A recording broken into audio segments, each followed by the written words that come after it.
নমস্কার বন্ধুরা, আমার চ্যানেলে আপনাদের সবাইকে স্বাগত জানিয়ে আজকে চলে এলাম দারুণ একটি রেসিপি নিয়ে। আজকে আমি আপনাদের সঙ্গে শেয়ার করব পটল পনির কালিয়া রেসিপি। এই পটল পনির কালিয়া বানানোর জন্য আমি এখানে বেশ কিছু পটল আর আলু এইভাবে কেটে ধুয়ে নিয়েছি। আর এখানে নিয়েছি কিছুটা পরিমাণে পনির। পনিরগুলো আমি এরকম কিউব শেপে কেটে নিয়েছি। আর এর সাথে নিয়েছি টমেটো পেস্ট। এবার প্রথমে কড়াই বসিয়ে দিয়ে দেব কিছুটা সর্ষের তেল। তেলটা ভালো করে গরম হয়ে এলে এর মধ্যে পনিরগুলো দিয়ে দেব। এবার পনিরগুলো ভালো করে ভেজে নিতে হবে। আমি পনিরটা একটু লাল করে ভেজে নেব। আপনারা চাইলে পনিরটা হালকা সোনালি করেও ভেজে নিতে পারেন। আমার একটু লাল করে ভাজা পনিরটা খেতে ভালো লাগে। আপনারা যেরকম খেতে পছন্দ করেন সেরকম করে পনিরটা ভেজে নিতে পারেন। দেখুন, আমার পনিরগুলো ভাজা হয়ে গেছে। ঠিক এই রকম করে আমি পনিরগুলো ভেজে নিয়েছি। এবার পনিরগুলো আমি উঠিয়ে নেব। পনিরগুলো উঠিয়ে নেওয়ার পর এবার আমি এতে দিয়ে দেব কেটে রাখা যে আলুগুলো ছিল সেই আলুগুলো ভালো করে ভেজে নিতে হবে। প্রায় 2 মিনিট সময় নিয়ে আলুগুলো ভেজে নিতে হবে। আলুগুলো আমি একটু লাল করে ভেজে নেব। এখানে আলু ভাজা হতে থাক। আর এদিকে আমি একটা বাটিতে নিয়ে নিয়েছি কিছুটা পরিমাণে জল। এর মধ্যে দিয়ে দিলাম সামান্য একটু লবণ। লবণটা ভালো করে মিশিয়ে দেব। এবার এই জলের মধ্যে পনিরগুলো দিয়ে দেব। এতে করে পনিরগুলো শক্ত হয়ে যায় না। পনিরগুলো একদম সফট থাকে। এদিকে আমার আলুগুলো প্রায় ভাজা হয়ে এসেছে। আর কিছুক্ষণ আলুগুলো আমি ভেজে নেব।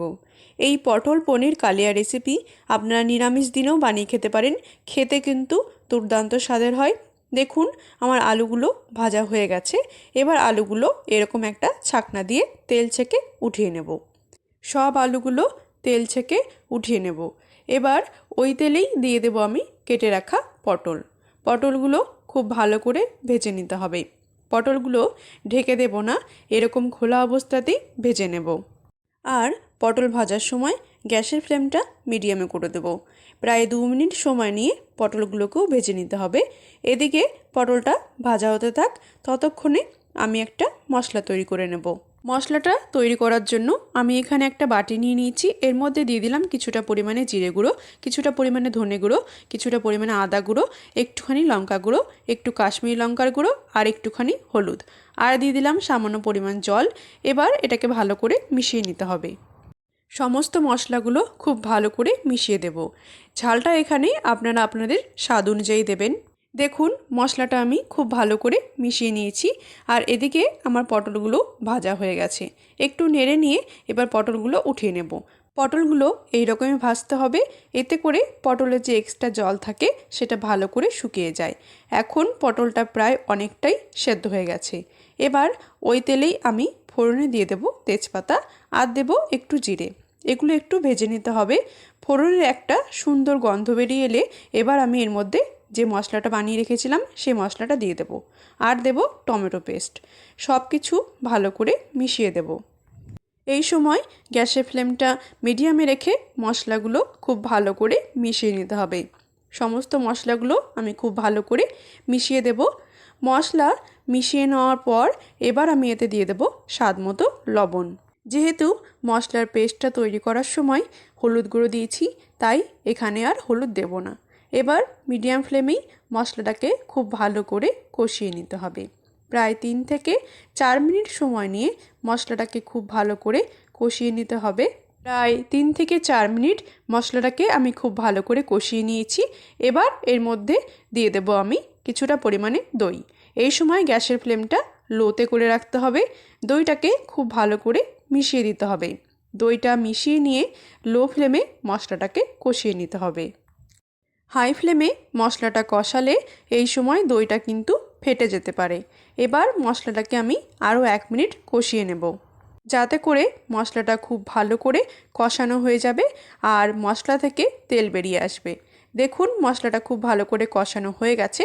এবার আমি এর মধ্যে দিয়ে দিলাম সামান্য একটু চিনি। চিনি দিলে হালকা মিষ্টি একটা ফ্লেভার আসে আর খেতেও ভীষণ ভালো লাগে। চিনিটা ভালো করে মিশিয়ে নিয়ে এবার এর মধ্যে দিয়ে দেব ভেজে রাখা পটল আর আলু। এবার মশলার সাথে সব কিছু খুব ভালো করে মিশিয়ে দিতে হবে। মশলার সাথে আলু পটলটাকে হালকা করে একটু কষিয়ে নিতে হবে। প্রায় 1 মিনিট সব কিছু একটু কষিয়ে নেব। এতে করে মশলার ফ্লেভারটা সব কিছুর মধ্যে খুব ভালো করে চলে আসবে। দেখুন আমার সমস্ত কিছু খুব ভালো করে কষানো হয়ে গেছে।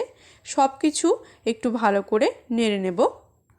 সমস্ত কিছু খুব ভালো করে নেড়ে নেওয়ার পর এবার এর মধ্যে দিয়ে দেব আমি পরিমাণ মতো জল। জলটা দিয়ে সব কিছু ভালো করে মিশিয়ে নেব। ঝোলটা আপনারা যেমন খেতে পছন্দ করেন সেই অনুযায়ী দিয়ে দেবেন।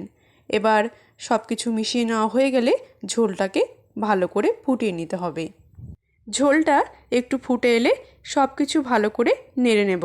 এবার এদিকে ঝোলটা ফুটতে থাক, ততক্ষণে এদিকে আমি যে পনিরগুলো লবণ জলে রেখেছিলাম সেগুলো জল থেকে উঠিয়ে হালকা হাতে প্রেস করে পনির যে জলটা অ্যাবজর্ব করেছে সেটা বের করে নেব। একদম হালকা করে প্রেস করে জলটা বের করে নিতে হবে। এবার এই পনিরগুলো ঝোলের মধ্যে দিয়ে দেব। এবার সব কিছুর সাথে পনিরটাকে খুব ভালো করে মিশিয়ে নিতে হবে। এবার মিডিয়াম ফ্লেমে সমস্ত কিছু মিনিট 3 খুব ভালো করে ফুটিয়ে নিতে হবে। এতে করে মশলার সমস্ত ফ্লেভার পনিরের মধ্যে খুব ভালো করে চলে আসবে। প্রায় মিনিট 3 ফোটানোর পর দেখুন ঝোলটা কতটা শুকিয়ে গেছে। সব কিছু ভালো করে একটু নেড়ে নেব। এবার গ্যাসের ফ্লেম লোতে করে দেব।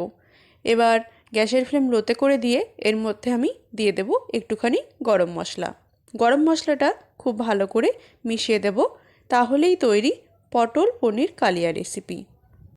এই পটল পনির কালিয়া গরম ভাত বা রুটি বা পরোটা সব কিছুর সাথেই খেতে ভীষণ সুন্দর লাগে। এই পটল পনির কালিয়া রেসিপিটি আপনারা অবশ্যই ট্রাই করবেন।